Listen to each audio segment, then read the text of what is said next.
Jessica, thank you so much. Well, 29 felony counts. That is how many charges a former Uvalde CISD police officer is facing in the Robb Elementary shooting. Now, this indictment includes the names of survivors and children who died 2 years ago. It also levels some pretty serious accusations against Adrian Gonzalez. Well, this morning, the former Uvalde Schools police officer will appear in a Uvalde courtroom for his arraignment. That's where we find KENS 5's Sarah Durant in Uvalde this morning. Sarah, what do we expect out of this today?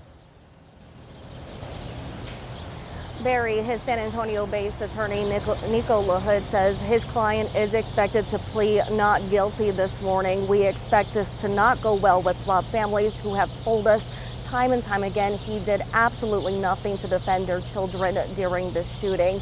Now, one of those parents is Brett Cross. We have told you a lot about him over the years, and his son Uzziah Garcia, who was killed during the shooting. In fact, he was one of the first children I reported on when it happened back when. Now, Cross plans on attending the arraignment this morning and says he will be surprised if Gonzalez even shows up to court. He has called for accountability and for years against Gonzalez and former District Police Chief Pete Arredondo. But unlike Gonzalez, Arredondo will not be in court today. Last week, he waived his arraignment, submitting a non-guilty plea to 10 counts of child endangerment.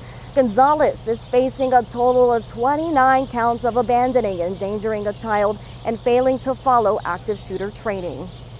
Seeing as Adrian Gonzalez literally passed by the shooter and did nothing to stop him, absolutely. I don't even know why he is even doing this. He should have just pled guilty and, did his time.